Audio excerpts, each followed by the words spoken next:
dipengaruhi oleh beberapa hal kalau segmentasi. Misalkan wilayah atau daerah. Segmentasinya Trenggalek sama Surabaya sama enggak? Itu kan mempengaruhi juga nanti ke biaya, ke harga. Itu jadi segmentasi itu dipengaruhi oleh wilayah. Kemudian jenis kelamin laki-laki, perempuan itu juga beda. Kalau untuk produk yang kita kalau ingin mensegmentasinya untuk laki-laki perempuan biasanya kalau model baju yang bagaimana? Yang aneh-aneh. Kalau laki-laki kan cukup pakai hem, alas simpel dan sederhana. Itu bentuk dari segmentasi yang untuk jenis kelamin. Kemudian pendidikan juga mempengaruhi. Misalkan dari yang pendidikannya tinggi sama biasa saja, mungkin segmentasinya juga beda kalangannya. Dia sukanya yang kalau yang pendidikan tinggi dengan dia punya penghasilan yang tinggi, biasanya fashionable, ya kan? Mengikuti mode. Kalau kita kan, kalau saya tidak fashionable, jadi saya sesuai harga aja. Harga murah, menarik, saya mesti tertarik. Kemudian ada psikologis, jadi perilaku konsumen. Ada konsumen itu yang orangnya itu kreatif, orangnya itu yang beda-beda saja. Itu juga produknya juga yang diinginkan berbeda. Itu disegmentasi. Kemudian kalau targeting itu misalkan suatu perusahaan itu hanya memilih targetnya anak muda saja. Misalkan tahu nggak sering lihat sinetron Ikatan Cinta nggak? Nggak pernah. Mak ya. Kalau saya kan sering. Nah, itu kan ada promosi Garuda Akon tahu. Yang makanya ditaruh di itu di biji jarinnya. Nah itu kan dia merambah ke segmentasi. Dia berarti itu anak muda karena cara makannya berbeda, cara makannya khusus. Nah itu dia targetingnya berarti pelaku untuk anak muda. Itu jadi satu perusahaan harus bisa menargetkan kira-kira produk saya itu nanti targetnya ke mana, atau ke muda atau anak-anak atau dewasa. Kira-kira itu. Kemudian positioning itu produk itu sudah memiliki kualitas yang diakui. Seperti kalau air minum apa? Nah, aqua kan sudah diakui. Kadang orang itu air minum itu bukan aqua juga dikatakan aqua, ya kan? Karena dia sudah mempunyai posisi, dia sudah mempunyai brandingnya itu sudah kuat. Jadi orang mesti kalau beli minum ya aqua. Padahal banyak kan sebenarnya ada Leo, ada klub, terus dan lain sebagainya. Kalau di sini kalau di Trenggalek apa? Usaha. Padahal itu bagus usaha. Bukan saya promosi karena di Trenggalek. Itu bagus untuk kesehatan. Tapi kalah sama namanya aqua. Lokal. Iya lokal. Itu di Trenggalek itu termasuk kalau saya menilai sebenarnya produknya bagus tapi ya itu kan kalah branding sama aqua. Nanti bapak-bapaknya itu dia mau beli, makanya itu salah satu untuk menarik produk itu supaya laku dijual adalah punya salesnya itu cantik, salah satunya itu juga mempengaruhi harga. Akhirnya rokoknya itu otomatis karena dia perlu sales itu harganya berbeda sama produk yang dijual langsung. Biasanya ibu-ibu sekarang ini kan banyak jualan di online, misalnya buat sepol, ya kan, terus buat apa makanan-makanan camilan dijual di Facebook, di Instagram, kan banyak. Nah itu lebih murah, dia nggak perlu sales karena dia langsung jualan langsung. Kemudian ada lagi iklan kayak yang sudah masuk di itu tadi sinetron yang paling viral kan Ikatan Cinta. Nah itu kan berapa itu biaya promosinya masuk di situ, otomatis mempengaruhi harganya juga kan gitu.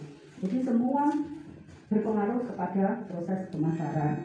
Kemudian ada lagi yang pameran. Biasanya kalau di kami itu kan ada sering pameran lokal, regional, nasional.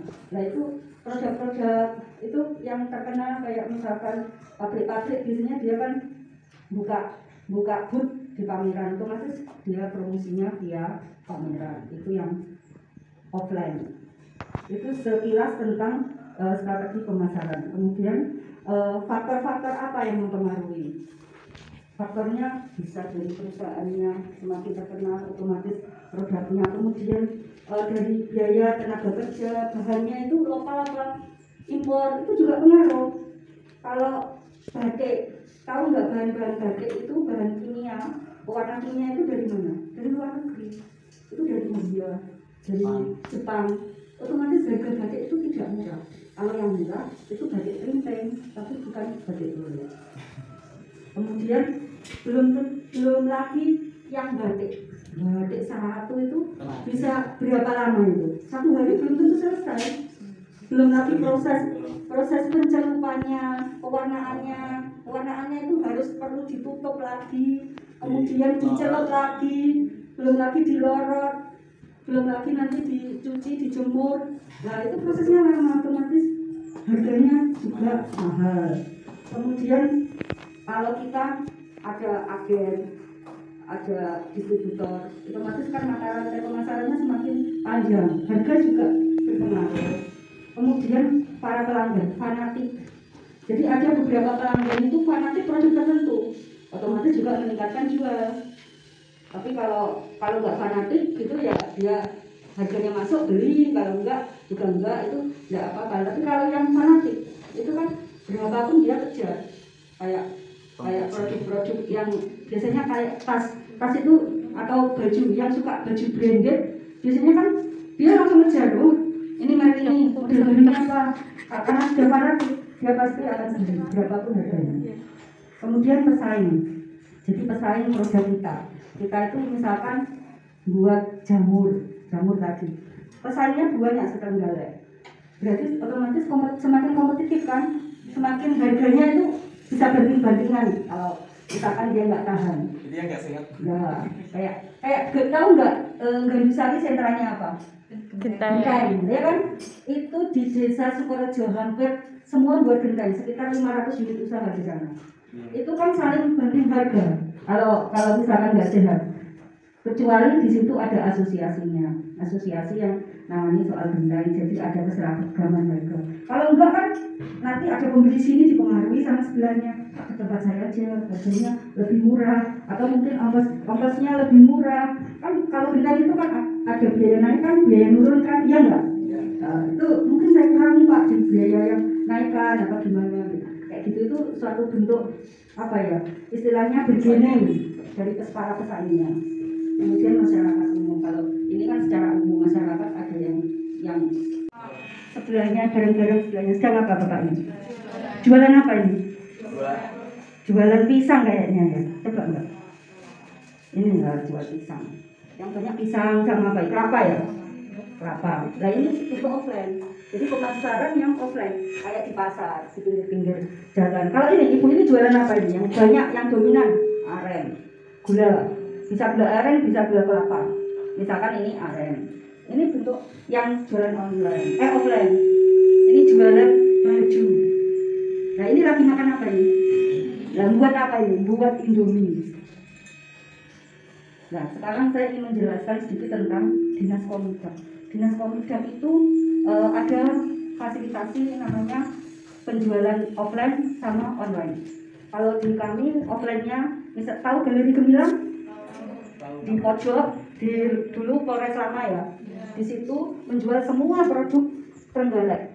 Kayak minuman tadi di Saha, saya nggak jual aqua, saya nggak jual le mineral, karena saya khusus untuk menjual produk Trenggalek. Kemudian makanannya, sudah pernah masuk nggak? Nanti kapan-kapan kita ke sana untuk melihat. Biasanya berarti ada apa istilahnya kunjungan. Galeri Gemilang, jadi yang di pojok itu, yang di lantai satunya Galeri Gemilang, sekarang ditambah lagi kafe perizinan. Di situ ada perizinan mulai samsat, misalkan memperpanjang SIM, terus cari SKTK, kemudian ada BPJS kalau ingin ngurus, kemudian ada perizinan yang ada di Trenggalek, kemudian ada bank kalau fasilitas bank, kemudian ada lagi dari KTP di Dukcapil. Jadi kalau memperpanjang misal sebagainya di situ ada, tapi sampai jam 12 ya untuk perizinannya. Di atas jam 12 sudah tidak ada. Tapi kalau Galeri Gemilang mulai jam 8 sampai jam 4 sore. Sabtu Minggu karena pandemi kita tutup. Kalau dulu kita terus buka, Sabtu Minggu juga buka. Tapi Sabtu Minggu biasanya sampai jam 12. Tapi karena pandemi kita kurangi sehingga cuma hari kerja aja kita ada. Di situ bisa lihat produk-produk Trenggalek itu apa aja. Monggo nanti kalau ada waktu mampir. Sekarang kan sudah dibuka kan pagernya, jadi kelihatan kalau ada Galeri Gemilang sama kafe perizinan. Kemudian yang kedua adalah Galeri UMKM di Panggul. Ada yang dari Panggul enggak? Dari Doko Panggul? Enggak ada? Boleh. Oh. Kalau di Panggul itu di dekatnya kecamatan. Itu di dulu Pasar Kelapa itu di depannya kita ada namanya Galeri UMKM. Juga jual produk seluruh Kabupaten Trenggalek yang areanya di sekitar Panggul. Produknya dijual di situ. Kemudian ada lagi yang tahu Stadion Minasopal? Di situ ada namanya galeri di Kranasda. Itu juga jual produknya, semua produk Trenggalek juga ada di situ. Semua di bawah Dinas Kominda. Kemudian kita juga kerjasama dengan pusat oleh-oleh yang ada di Batu. Pusat oleh-oleh yang ada di Batu namanya Harum Manis. Kemudian tahu nggak? Belum tahu ya? Itu mana ya? Pokoknya mau menuju ke Batu di Jalan Raya gitu, di Jalan Besar. Kemudian Ojabli, tahu pernah ke Blitar? Nah itu ada pusat oleh-oleh Ojabli. Itu juga kerjasama sama kita untuk produknya dari Trenggalek. Kemudian ada dulu itu ada Sarinah, karena pandemi Sarinahnya diperbaiki. Kita bulan Mei sejak 2017 kita mulai jualan. Kemudian bulan Mei 2020 karena ada pandemi diperbaiki, direnovasi, masih off dulu. Kemudian tahun mungkin akhir tahun ini kita akan buka lagi di Sarinah. Itu yang secara ada lagi Alfamart Indomaret.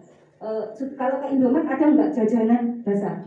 Nah, itu produknya UMKM. Kita sudah kerjasama sama Indomaret di 30 Indomaret, toko Indomaret. Itu dari para pelaku UMKM semua. Jadi satu hari harus setiap hari nyuplai sekitar 20 jenis kue dan itu dibeli semua loh. Jadi laku nggak laku ya tetap dibeli. Enak kan? Itu kalau rejectnya banyak, yang susah karyawannya harus membeli.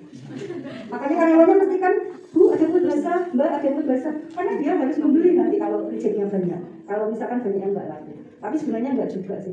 Itu cuma untuk kasih soft terapi ke karyawannya. Tapi semua, jadi produk kita kalau misalkan ada retur banyak, kita akan istilahnya introspeksi, koreksi kira-kira kuenya kenapa ya kok nggak laku? Apa mungkin terlalu manis, mungkin terlalu asin atau gimana? Soalnya kalau area kota itu mintanya kayak kue itu yang asin-asin, jangan manis. Mungkin banyak yang kena kencing manis mungkin. Jadi akhirnya mintanya yang kue itu yang asin atau gurih gitu mintanya. Terus ada lagi di Indomaret kan produk makanan kering kayak makaroni baper, tahu nggak? Ada pokoroni, ada jahe merahnya Zulfa apa siapa ya? Apa? Zulfa. Terus ada lagi yang dari Bendungan Mbak Ida itu juga itu minuman apa? Sari rempah itu. Terus kemudian Abdi Kulineri. Jadi produk dari itu durinya, tulangnya lele itu bisa jadi kerupuk. Jadi lele itu dagingnya bisa jadi abon, tulangnya bisa jadi kerupuk, telurnya bisa jadi keripik, kulitnya bisa jadi rambak. Kasihan kucingnya kalau gitu. Ya kan? Jadi semuanya itu kalau lele itu Abdi Kuliner itu ahli untuk pengolahan lele. Jadi semuanya itu dipakai untuk produk. Sampai sekarang ada lagi biskuit juga, biskuit tapi dari ikan. Ada biskuit dari ikan juga. Tapi kalau saya ya agak enak dong. Kalau dari ikan jadi biskuit, memang yang banyak coklatnya, tapi tetap dia kan berinovasi, kita hargai. Itu juga laku, biskuit ikan itu juga ada. Di galeri itu banyak produk-produk yang aneh-aneh gitu. Dari orangnya itu kreatif pelaku UMKM-nya. Kemudian apalagi ya, yang sekarang online. Kalau online itu kita sudah kerjasama sama PT Bukalapak tahun sekitar 2018, kemudian Blibli tahun 2019 sampai sekarang. Terakhir itu Shopee, itu ada linknya itu Shopee. Semua itu di Galeri Gemilang. Jadi kita di Galeri Gemilang itu online juga offline. Kemudian pasartrenggalek.com tahu nggak? Itu kerjasama sama BRI. Banyak sekali pedagang-pedagang pasar. Kalau ibu-ibu mau beli bumbu itu bisa melalui pasartrenggalek.com. Mau beli bakso, mie ayam itu pasartrenggalek.com itu. Mulai Juni 2020 kita kerjasama. Online. Jadi itu pengirimannya pakai Gojek itu loh. Pengirimannya pakai Gojek. Jadi kita online nanti bayarnya kayak semacam COD gitu, bayarnya setelah sampai. Cuma saya kasihan resikonya kalau beli telur. Itu kan resiko pecah. Padahal pembeli mesti kan tidak mau. Nah itu yang tingkat kehati-hatiannya harus tinggi dari istilahnya pengantarnya dari Gojeknya. Kemudian ada lagi kerjasama dengan Kominfo di Kranasda.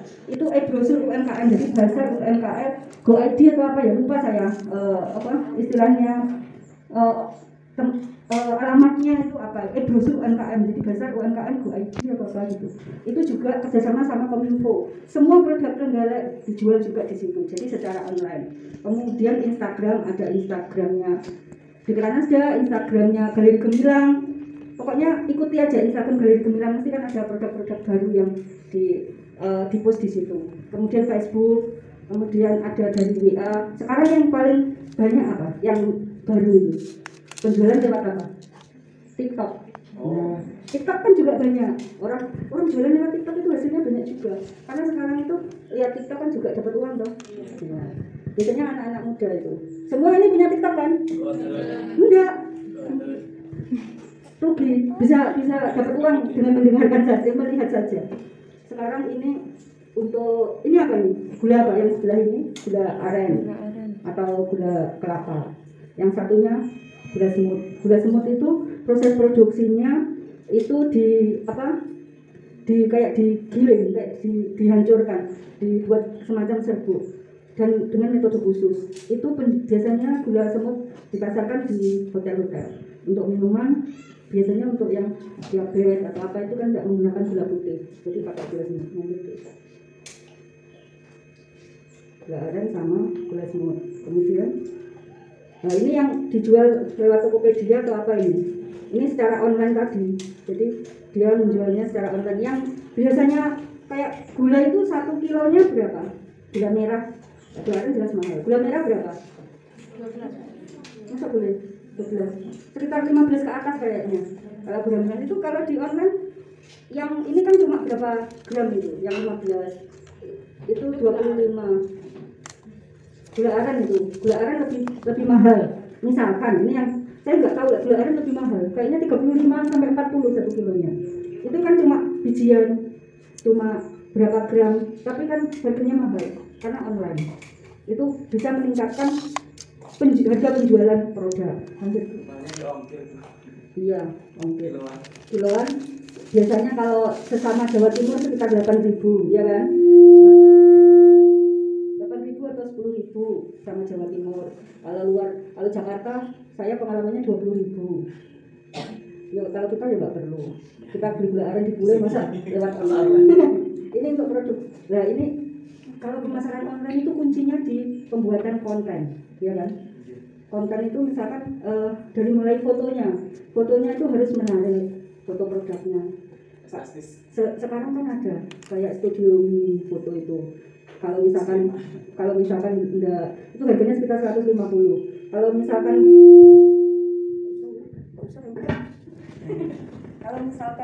itu studio mini mahal, kita pakai aja kertas kayak karton putih itu untuk foto kan lebih tampilannya produk lebih bagus untuk backgroundnya.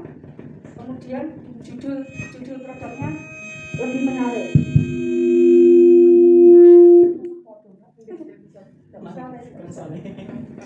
Judul produknya menarik, kayak misalkan dengan buat baju, gimana kira-kira judul baju yang menarik yang disukai.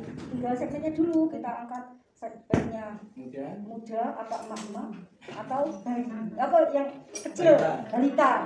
Kalau balita bajunya yang biasanya kayak putri-putrian, kalau perempuan ya kan princess kayak gitu itu. Jadi kita buat judul yang menarik. Kemudian deskripsi produk. Apa sih deskripsi produk itu? Jadi ada yang bisa memberi penjelasan deskripsi produk? Untuk menjelaskan apa yang kita jual. Ya, untuk menjelaskan produk yang akan kita jual. Misalkan baju kainnya terbuat dari apa, modelnya apa, terus ada mungkin ukurannya S, L atau XL kayak gitu dan lain sebagainya. Itu bentuk deskripsi. Kemudian keunggulan produk itu misalkan apa yang jadi keunggulan produknya, misalkan buat minuman kayak minuman instan, itu keunggulannya ini untuk bisa misalkan mengurangi kadar kolesterol, kan bisa juga. Itu salah satu keunggulan, sebenarnya kasihan sih, tapi keunggulan lain misalkan produknya itu mudah untuk dilarutkan atau gimana, itu salah satu keunggulan. Kemudian beli alasan kira-kira orang lain itu mau membeli produk Anda itu karena apa. Jadi istilahnya wajib dibeli itu karena apa? Jadi itu yang perlu ditekankan untuk promosi pemasaran. Saya kira itu. Lanjut. Kemudian ada perizinannya di produk makanan itu minimal harus ada PIRT, kemudian harus ada sertifikat halal, kemudian harus ada uji nutrisi kalau semakin tinggi, kemudian harus ada hak merek. Jadi mereknya itu sudah dipatenkan, sudah didaftarkan. Kemudian harus ada lagi ada luarsa. Ada luarsanya itu harus jelas. Itu ada namanya uji yang kadaluarsa itu harus ada juga. Itu yang namanya standarisasi produk. Jadi harus punya perizinannya. Kemudian ketahanan produk yang kadaluarsa tadi, yang terakhir itu harga produknya. Jadi harga produknya dibuat murah atau sedang atau mahal, tergantung karakteristik dari produk tersebut. Belum tentu loh produk itu dijual murah terus laku. Saya pernah pameran di Surabaya, tas itu saya jual 100, tidak ada yang beli. Saya jual 150 sama 200, laku. Ternyata orang itu lihatnya itu kadang itu enggak lihat ini produknya murah terus beli, enggak. Kalau di Surabaya itu segmennya beda. Jadi saya jual 200 sama 150 malah habis. 100 itu enggak ada yang beli. Padahal kita 100 sudah untung, ya sudah. Alhamdulillah UMKM-nya dapatnya lebih banyak. Jadi belum tentu produk itu murah itu laku dan mahal itu tidak laku. Tapi kalau di Trenggalek mungkin yang murah itu yang laku. Termasuk saya sukanya yang murah. Kalau bisa ada diskon, ya enggak? Kemudian yang sudah kita lakukan untuk membuka pemasaran untuk acara namanya B2B, business to business, itu kita pernah ke Krishna sama di Cening Bagus tahun 2018 itu membawa produk makanan sama kerajinan. Di sana ya ada beberapa yang istilahnya sudah bisa dipasarkan di sana. Mulai kerajinan itu kalau dari Watu Limo itu kayak lenser dari limbah kayu itu di Bali itu banyak. Kemudian Hamzah Batik di Jogja itu kopi, makanan itu juga sudah masuk ke sana. Kemudian yang barisan 2020 sebelum kita itu terakhir kita bulan Maret ke sana. Setelah itu kan lockdown karena adanya pandemi itu Covid, itu ke Lembang di floating market. Itu yang masuk jamu kayak sari rempah, kemudian jamu edam buwok itu masuk di situ. Kalau pemasaran lainnya yang melalui Indomaret sama Alfamart. Indomaret kita di 30 toko di Trenggalek, kemudian yang untuk Alfamart kita di 16 toko. Dan itu memang perlu kontinuitas dari para pelaku UMKM. Kayak di 30 toko itu yang kesulitan itu harus ngirim ke tokonya masing-masing di 30. Jadi harus kerjasama antar di grup itu yang supaya kontinu, dan itu setiap 2 minggu mereka sudah cair. Dan alhamdulillah mereka merasakan hasilnya sekarang dengan adanya pandemi. Mereka bisa menjual di Indomaret, dan karena sekarang kita penjualannya menurun, otomatis dengan adanya di Indomaret untuk bisa meningkatkan pemasarannya. Saya kira itu. Terima kasih. Sukses tidak perlu menunggu tua. Berarti Anda mulai muda harus membuka usaha. Kalau bisa sukses di usia muda, kenapa harus ditunda? Jadi jangan menunggu tua. Kayak saya ini, saya nggak punya usaha. Sebenarnya saya pengen punya usaha kayak anak-anak muda sekarang. Kan sekarang banyak anak-anak muda punya usaha. Saya lihat di medsos itu kebanyakan kayak tahu nggak makaroni baper itu yang karangan anaknya masih muda loh, belum nikah. Dia sekarang lagi kuliah S2. Kapasitas produksinya berapa? Banyak banget. Dia supermarket di Trenggalek semua sudah. Indomaret dia juga sudah masuk. Dia rencana pengen expand yang di minimal di Jawa Timur, tapi perlu modal yang besar. Kalau di Jawa Timur 1 kali kirim itu kan kayak di Jawa Timur itu cabangnya. Kalau Trenggalek itu di Jombang, kita ikut yang Jombang, area Jombang itu ada 19 kabupaten kota, dan itu ada sekitar 647 toko. Nah di situ itu harus memenuhi 647 toko. Setiap toko katakanlah 5 dikalikan 647 toko berapa produk? Dia kan harus siap sekitar 50 juta lebih untuk 1 kali kirim. Makanya saya ginikan, ojo ke susu, kuatkan dulu di modal. Karena kalau nggak kuat di modal, kalau sistemnya kalau sekarang dibantu pemerintah, karena UMKM kalau di Trenggalek ini dia pembayarannya setiap 2 minggu. Tapi kalau sudah masuk di area itu tadi Jombang tadi, itu pembayarannya 3-4 bulan. Padahal pengirimannya setiap berapa? 1 minggu sekali, bisa 3 hari sekali. Bayangkan 50 juta kali 1 kali pengiriman sudah berapa? Makanya saya jangan keluar dulu dari UMKM, mantapkan dulu ekonominya. Jadi ternyata sulit banget. Ya memang harus, itu kan setara dengan pengusaha besar. Kamu nggak apa-apa di UMKM Trenggalek aja nggak apa-apa. Itu sudah lumayan, hasilnya berapa itu 1-2 minggu sekali ya. Ikut pemerintah yang jelas, kalau belum lagi bayar listrik fee. Kalau difasilitasi lewat dinas kominfo itu gratis. Tapi kalau dia mandiri itu nanti bayar bisa 50 juta, 25 juta tergantung omsetnya gitu loh. Jadi kalau lewat bagaimanapun pemerintah itu mesti masih diakui, masih di apa ya istilahnya diperhitungkan. Jadi nggak mungkin Indomaret, Alfamart akan menarik biaya untuk, kalau yang kayak perusahaan Garuda Food, perusahaan Indomie, mereka bayar untuk nitip ke Indomaret itu bisa 50 juta, bisa 25 juta tergantung dia areanya berapa luas. Saya kira itu mungkin ada pertanyaan dari teman-teman, santai aja. Yang saya bisa jawab sekarang ya saya jawab. Kalau enggak nanti saya sampaikan pimpinan, mungkin saya sampaikan jawabannya melalui kita. Kalau moga-moga pertanyaannya enggak sulit, saya bisa menjawab. Saya kira itu. Wabillahi taufiq wal hidayah. Wassalamualaikum warahmatullahi wabarakatuh. Waalaikumsalam. Terima kasih banyak untuk mereka.